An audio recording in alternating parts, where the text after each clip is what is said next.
La amistad es una pasión política, es la hipótesis que va a recorrer estos encuentros. Y a propósito de eso, quiero comenzar contándoles una historia de un señor que no era un filósofo precisamente, pero que escribió un texto muy breve también que dio bastante que hablar en el campo de la teoría política, de la filosofía. Me refiero a Etienne de la Boétie. Etienne de la Boétie fue un joven que nació en el siglo XVI, en 1530 en Francia, y que fue conocido un poco más tardíamente por la inclusión de algunos de sus textos en la obra de un gran amigo suyo, que fue Michel de Montaigne.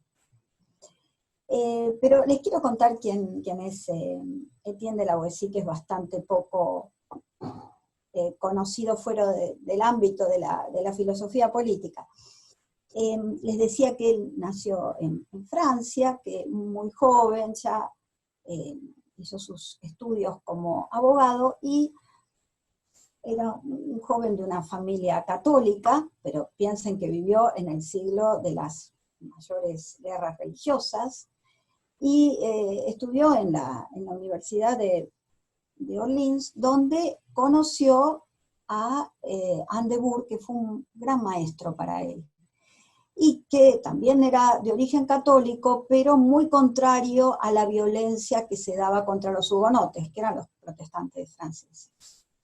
Entonces, su defensa de estos protestantes, de estos hugonotes, fue condenado a la hoguera. Eso lo marcó muy fuerte a Etienne de la Boétie, y prosiguió su carrera como abogado, como magistrado y como parte del ejército en estas guerras religiosas, colaborando con el canciller Michel d'Hospital en ese momento, quien lo invitó al Parlamento de Burdeos y a esa ciudad para que realizaran alguna tarea de pacificación.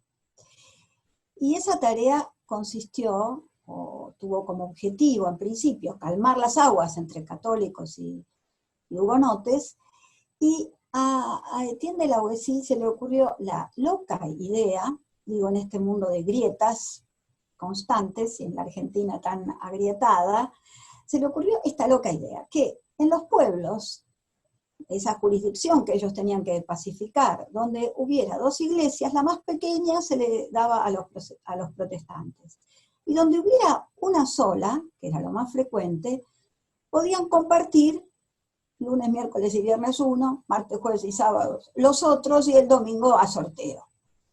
Bueno, esta loca idea, como ustedes se imaginarán, duró 2-3 meses, y luego católicos y hugonotes volvieron a darse sin lástima. Pero les narro esto porque esa práctica política de cierta pacificación que permitiera compartir el espacio, aunque no fueran las ideas, pero era importante compartir una iglesia, dado que en definitiva todos eran cristianos, ¿no? Tenía un antecedente en un escrito de la Boétie que se publicará años más tarde. Ya les voy a contar los devenires de esta escritura. Pero ese escrito, que algunos suponen que escribió a los 16, tal vez a los 18 años, o tal vez un poco más tardíamente, pero en todo caso no mucho más, porque murió a los 32 años, ese escrito se llamaba Discurso sobre la servidumbre voluntaria. Y es un discurso que toca, por eso ha sido tomado por la filosofía política, el núcleo de esta teoría, el núcleo de la politicidad, porque se pregunta la razón por la cual los hombres abdican de su libertad, por qué se someten voluntariamente, por qué, si siendo muchos y teniendo fuerzas, continúan en esa situación de sometimiento frente a un uno que en general no es más poderoso, ni más inteligente, pero frente al cual agachan la cabeza e internalizan sus mandatos como si fueran propios.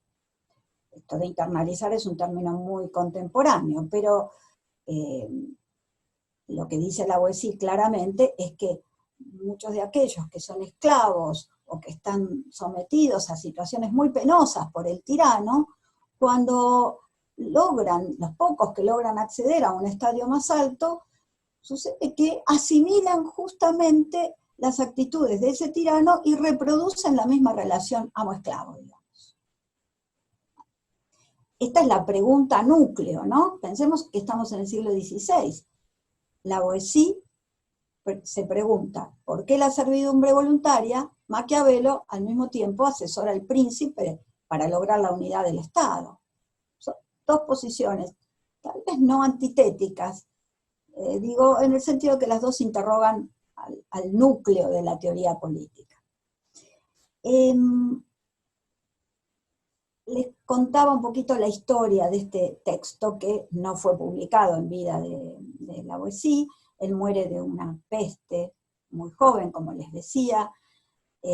Estaba casado con una viuda que tenía 2 hijos, y hay correspondencia en la cual él se dirige a ella llamándola mi igual.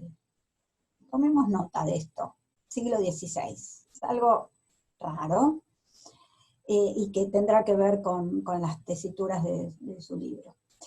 Entonces, les contaba que este no es un libro, es un pequeño tratado de unas no demasiadas páginas, es tomado y bajo ninguna autoría, sino de modo anónimo, es publicado en una serie de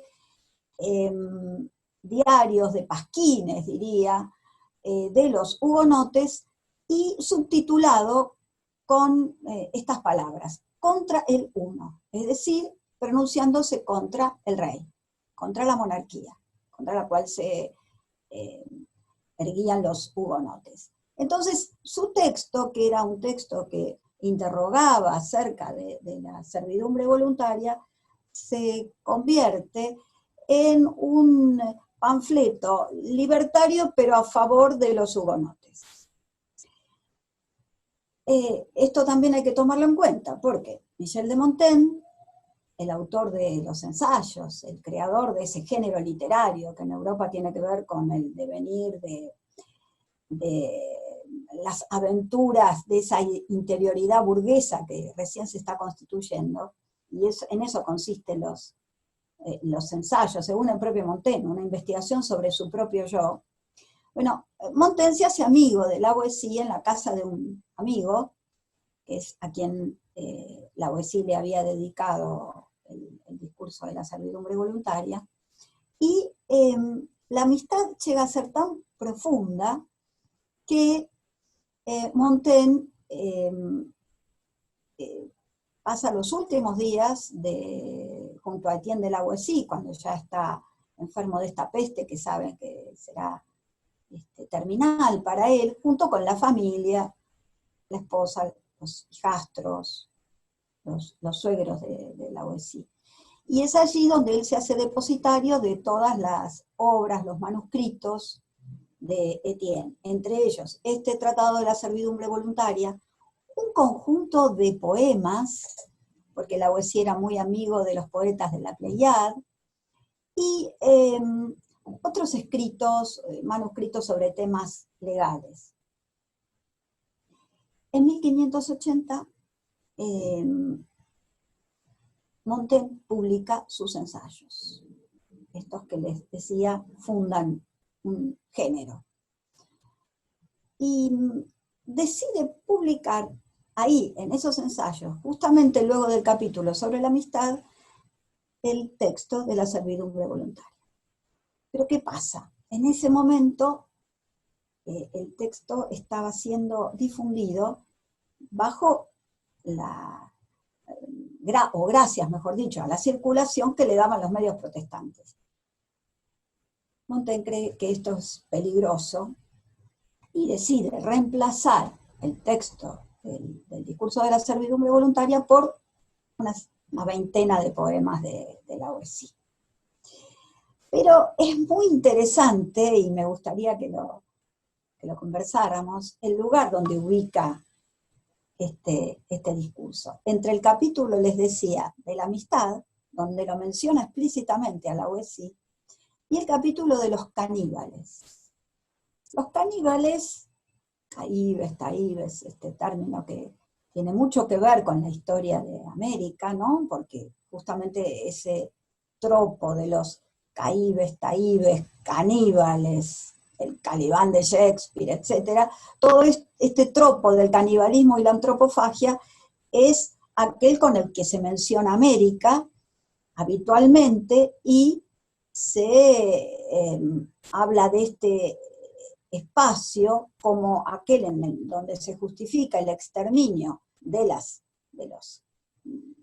poblaciones originarias, dado que son precisamente caníbales, caíbes, tienen cara de can y comen a otros hombres, se comen entre sí.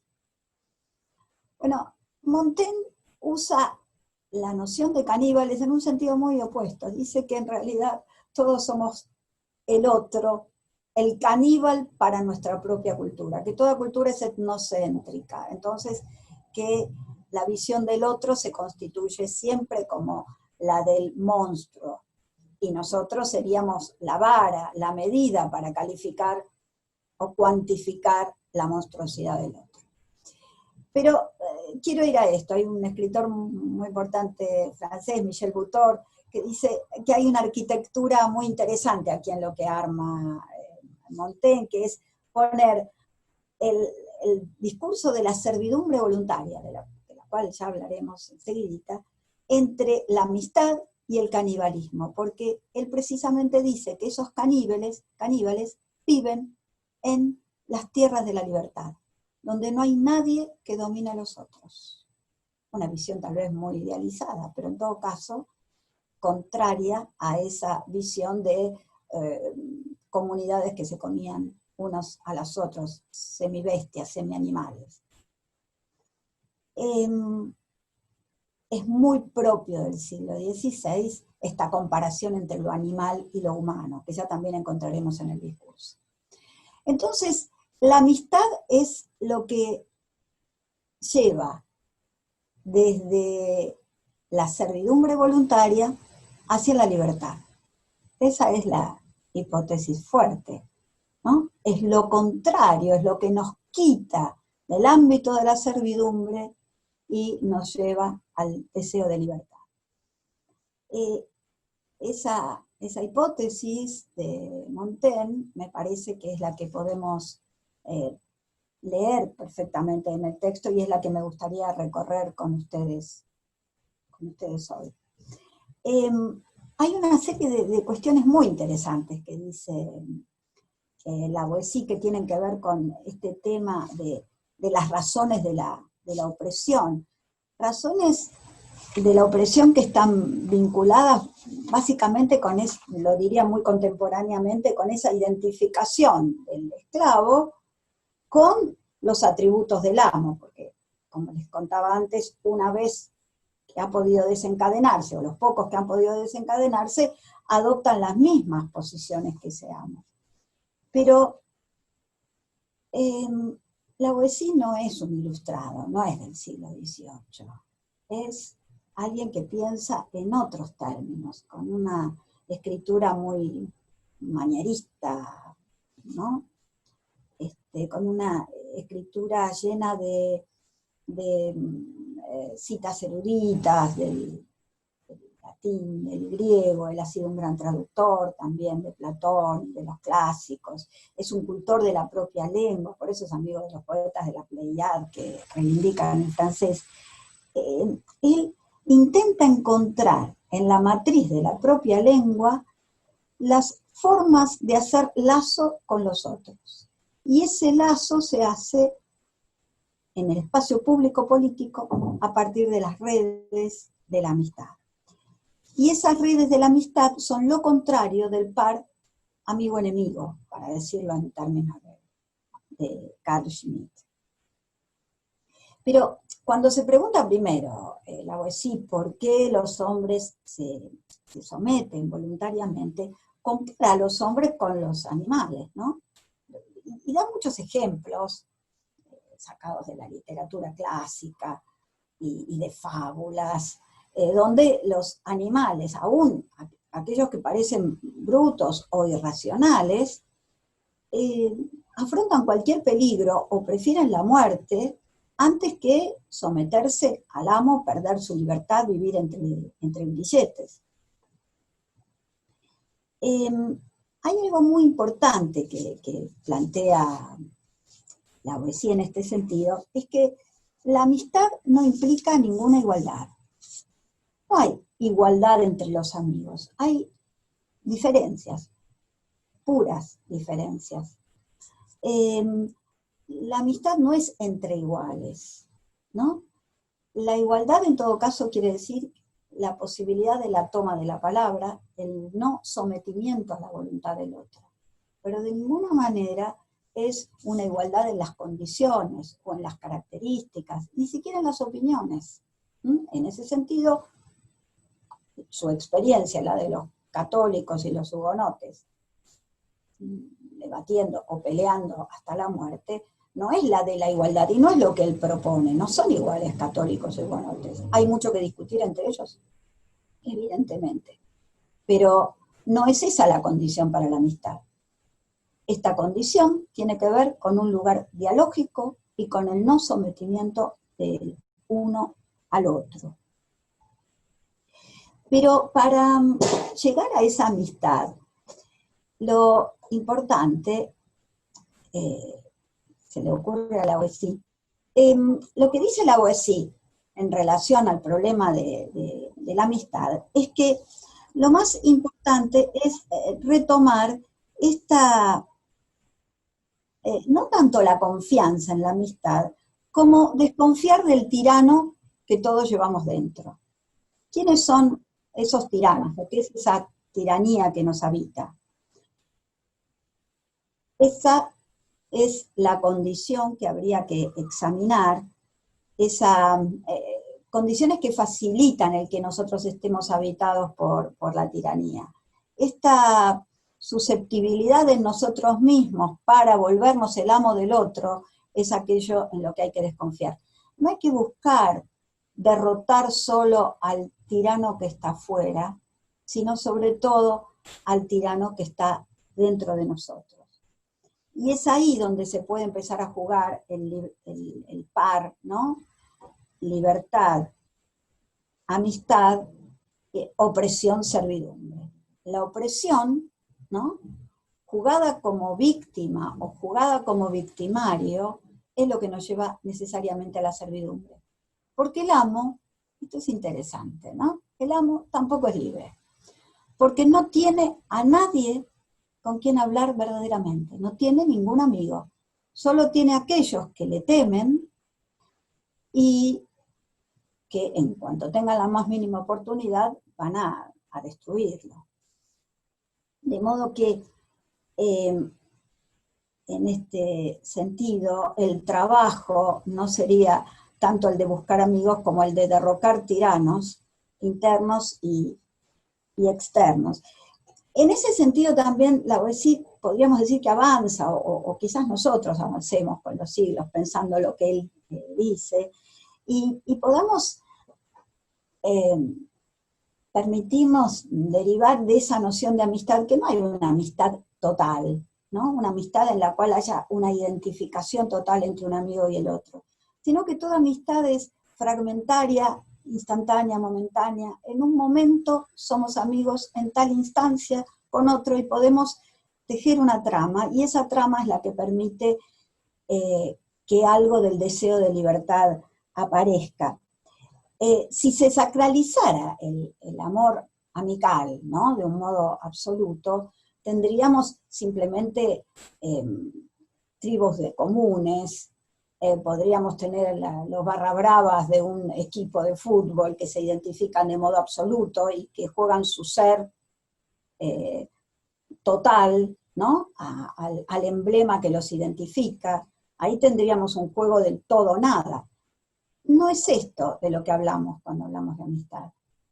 La amistad siempre tendría ese sesgo de que puedo ser amigo de alguien por algo y amigo de otro por otros motivos y en otros momentos. Y que esa fragmentariedad es precisamente la que nos permite hacer tramas múltiples, ¿no? Que se relajan en un momento y se vuelven densas en otro, y que nos permite salir de una especie de sacralización amorosa que impediría la crítica y el movimiento y el diálogo, ¿no? Que implica ver a veces desnudo a alguien a quien queremos o amamos.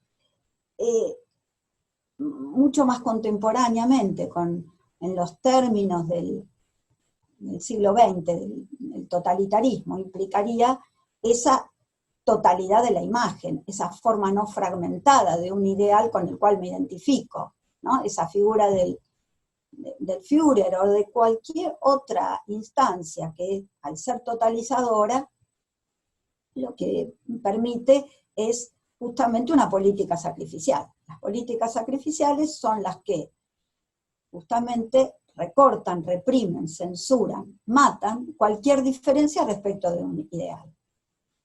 La amistad no tendría que ver con eso porque no hay ideales. Hay sujetos fallidos, ¿no? Que nos vamos encontrando precisamente en esos lugares de nuestras fallas. La lógica de lo político entonces comparte algo muy íntimo con la lógica de la amistad. Porque en la política se tejen por momentos alianzas que no son excesivamente duraderas, pero que tienden hacia una libertad mayor. Esa sería su finalidad, ¿no? Unirnos con otros para lograr algo, una reivindicación en un plano, y entonces en un momento somos feministas, en otros momentos luchamos por los derechos de los discapacitados, y en otro por el matrimonio igualitario, y en el otro por un movimiento político, y en el otro por las reivindicaciones ecologistas. Todo eso son fragmentos en los que tejemos alianzas diversas. El tema es que nada de todo esto cristalice en una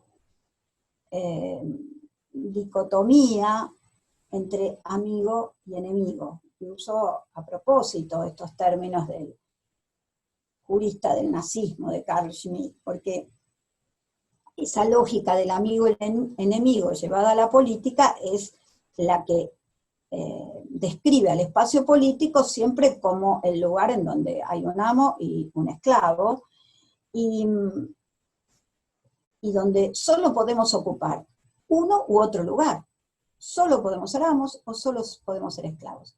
La amistad, en cambio, nos permite identidades diversas, ¿no? En algún lugar puedo ser feminista, en otro puedo ser peronista, en otro puedo ser ecologista, y todas esas nociones también, a su vez, son fragmentarias en sí mismas, no son unidades identitarias. Eso es lo que permite una lógica de la amistad y que tiene en común con una lógica política. Claro que eso tiene muchas otras vertientes y es interesante pensarlo, porque podríamos decir también, muy contemporáneamente, que hay un cierto goce en la sumisión, y goce lo digo en el sentido freudiano, ¿no? De dolor, ¿no? Ese goce de la sumisión es el que nos salva de soportar el malestar en la amistad, porque en la amistad también hay malestar, porque no hay identificación completa, no hay identidad completa, hay identificaciones parciales. Entonces, soportarse en los amigos, ¿no? Implica pasar por esos momentos de incomodidad, de discordia, y poder barajar y dar de nuevo. Implica no salir, perdón, de un campo de la idealización y soportar las propias fallas y las del otro. En términos políticos, ¿esto qué sería? Una política anti-idolátrica, ¿no? Digo, sería siempre estar rompiendo, voy a usar esa metáfora el Antiguo Testamento, siempre rompiendo el becerro de oro, ¿no? Siempre habría un ídolo que se levanta y al que la política tendría que destituir, ¿no? Para volver a hablar, a armar otras alianzas. Eso sería una política antiidolátrica y tiene mucho que ver con esto que mencionaba la Boétie, porque de hecho la reacción protestante fue contra la idolatría de las imágenes, ¿no? Entonces, ¿cómo destituir esas imágenes, pero sabiendo que necesariamente se van a constituir otras en ese lugar? Y de qué manera poder revisarlas, destituir nuevamente a estas, aunque sepamos que alguna otra va a crecer en su lugar. Esa política contraidolátrica es claramente una política no representacional, dicho en términos también muy contemporáneos. Porque una política de la amistad, o la amistad como pasión política, implica que yo no puedo representar a nadie, sino hablar con alguien. Representarlo sería hablar en nombre del otro. Si hablo en nombre del otro, ese otro tiene que estar callado. Es mucho más dificultoso hablar con alguien que hablar en nombre de alguien, tomar sus reivindicaciones, ocupar su lugar, asumir su palabra en los lugares de poder. La amistad implica que es una polifonía, digamos, pero incluso una polifonía como griterío, ¿no? Como griterío, como palabras que aparecen allí todo el tiempo en controversia, todo el tiempo generando entre sí lazos y deshaciéndolos. Y esta inestabilidad propia del campo político también lo es en el campo de la amistad.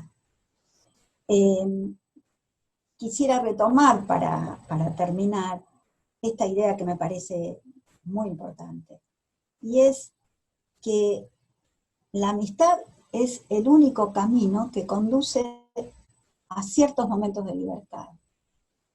Y que lo que nos liga a la servidumbre no es el deseo, sino la voluntad. El deseo, y la Boétie cree que esto es así, el deseo siempre es de libertad.